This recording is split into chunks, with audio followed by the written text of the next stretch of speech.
الحاجم والمحجوم والحكمة من إبتال المحجوم هو أنه إذا خرج منه هذا الدم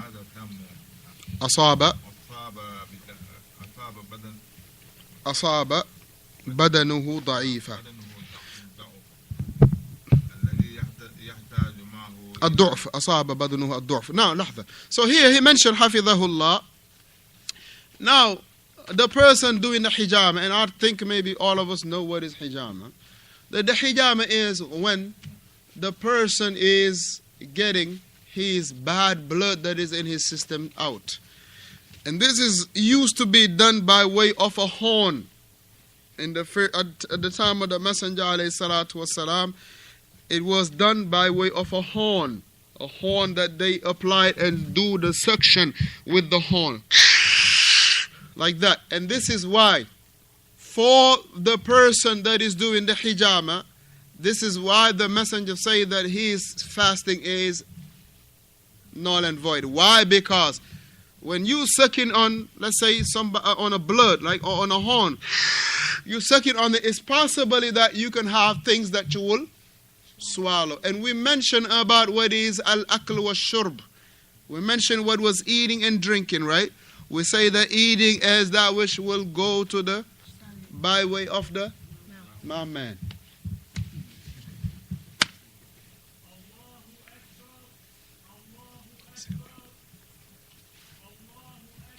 Allahu Akbar, Allah.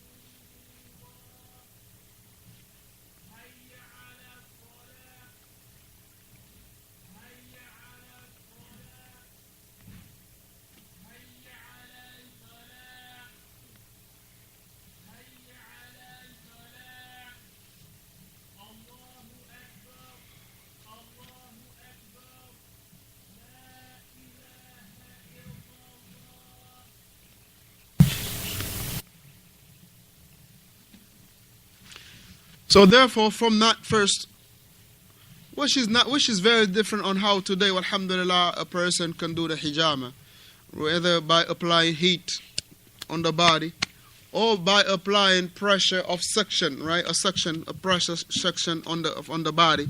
These can, alhamdulillah, bring about the bad blood that is in the person. And alhamdulillah, this is something that, barakallah fi, it is a sunnah, that the angels, the malaika, when the Prophet ﷺ was going to Al-Isra wal-Mi'raj, they advised the Messenger ﷺ to enjoin upon his ummah these things. Part of them was what? Hijama and eating or drinking honey. This is something that, alhamdulillah, it is what? That the angels, they, barakallah fiikum, advise the Prophet sallallahu alaihi wasallam to enjoin upon his ummah. So here it is what we're talking about, the hijama here, barakallah fiikum, the wisdom behind that the person getting the hijama done, it is because of the blood that will be coming out of him. The blood that will be coming out of him will subject him to some kind of weaknesses, will weaken him. If you got blood that comes out, you are weak. And that's why, barakallah, if you look at it, those who do blood transfusion, they donate blood. Right after they donate blood, they will give them some nutrition supplements. Either they give them like something to drink or something to eat, so they can recover very quick the blood that was just donated. And Allahu Akbar, look at this, from the mercy of Allah. A person loses blood by the way of what you eat and drink, right? The blood, alhamdulillah, will be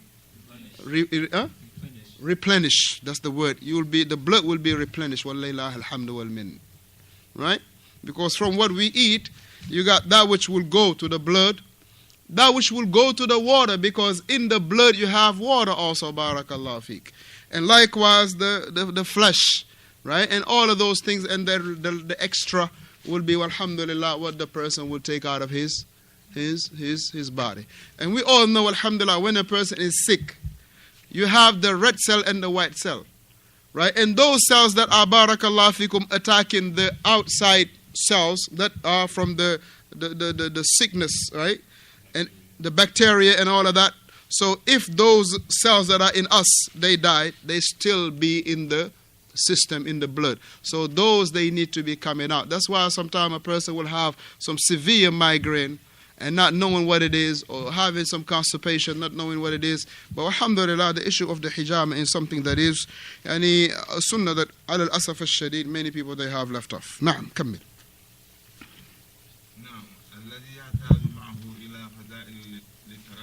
Naam, that which he need. Naam, so therefore, alladhi ihtaja ma'ahu, that which was meaning that the blood that is coming out, the blood that was coming out of him, tayyib, that was what he need in regard to the nutrition. So therefore, he will need also another nutrition to be replacing the strength that he has. Naam. لو أنه لأنه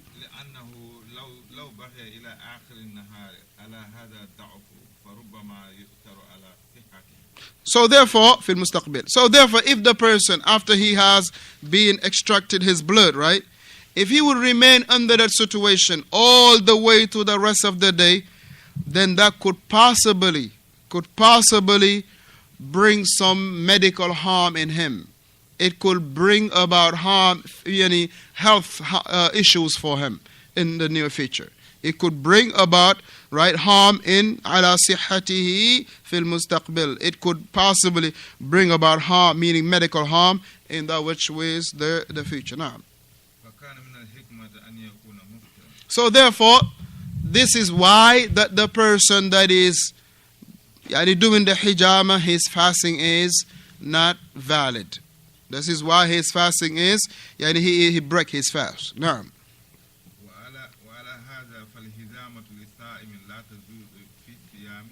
لا He said, this is why, وعلى هذا, based upon this, فالحجامة للصائم, establishing the hijama for a fasting person, لا تجوز, it is not permissible. It is not permissible في الصيام, in the fasting that is wajib. In the fasting that is wajib. It is not permissible in a fasting that is wajib. Why did he clarify the term wajib in here? Why did he add it in the fasting that is wajib?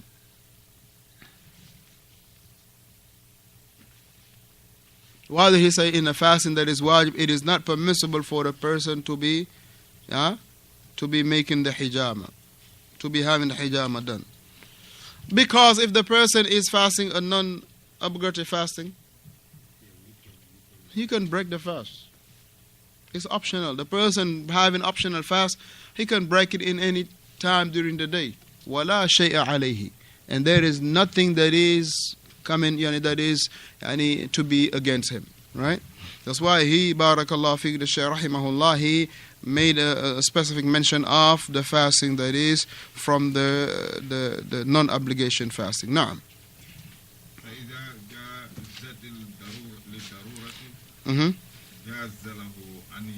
So therefore, if the person, the fasting on the time or during the time that the person is fasting, a fasting that is an obligation, it is not permissible to do the hijama illa inda darura, except based on a critical condition, based on a critical situation.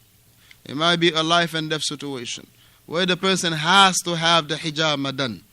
If he doesn't have the hijama done, meaning a greater harm can be on him. So in that issue, فَإِذَا جَازَتِ الضَّرُورَةِ, if there is a darura, meaning it is an extreme situation that is in here. So therefore, جَازَ لَهُ أَنْ يُفْطِرْ. It is permissible for him to what? To break the fast. Break the fast and do the hijama. If the condition is that you have to have the hijama, because if not you will die, or you will be sicker, then you got to cut the fasting, even though it is a fasting that is an obligation. Just like a person, he falls sick in the middle of the day. He falls sick to the point that, listen, his stomach is hurting so much so that he has to take medicine. Right? He's like being on pain for 2 hours non-stop. Right? Crying, whatever, right? On the ground. He could not sit, he could not stand, he cannot do no, it's like he's dying with pain. So that issue, you got to give the medicine. You got to give the medicine that, alhamdulillah, will, ease up his pain. So for that, he will have to break the fast. And alhamdulillah, whatever is for someone that broke his fast based on a valid reason, for the rest of the day will apply to him, because he had a valid reason to break the fast. The one that is doing the hijama, or the one that is receiving the hijama? Now, for the issue of the person doing the hijama now, because the reason why the messenger say that the al-hajim iftara al-hajim wal-mahjum, that the person that is seeking hijama and the person doing the hijama, both of their fasting is invalid. Here, for the person that is doing the hijama, right? Let's say the person, he is the one that is doing the hijama on his brother, or whatever the case might be. In that situation, now we will look into what are the tools that he is using. If he is using the same tool that the messenger say, that the person doing the hijama and the person the hijama being done onto is invalid, then his fasting will also invalid. Because if the illah that was the same is still here, then the ruling will be the same. If there was the same reason why he say the fasting is invalid, if it is still present, then the fasting will still be invalid. But if, for instance, a person is in a dire need of hijama, he comes to you and you do the hijama by way of the suction, right? That suction, or by way of the fire. You apply the fire. You don't take nothing to suck it. You're not doing nothing like that. So your fasting will still be valid, because you are not using the tool that the Messenger sallallahu alaihi wasallam said about that the person that was using it, his fasting was invalid. But rather you are using a different tool. So if the tools are different in this, then the ruling, the hukum will be different.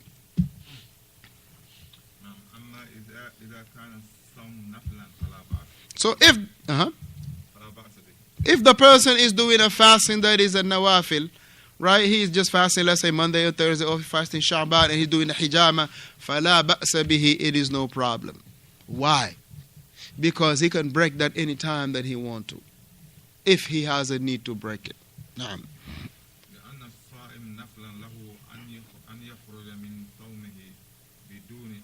Naam, that because fasting that is a nafila, you can exit it out anytime you want to, without no valid excuse or invalid excuse.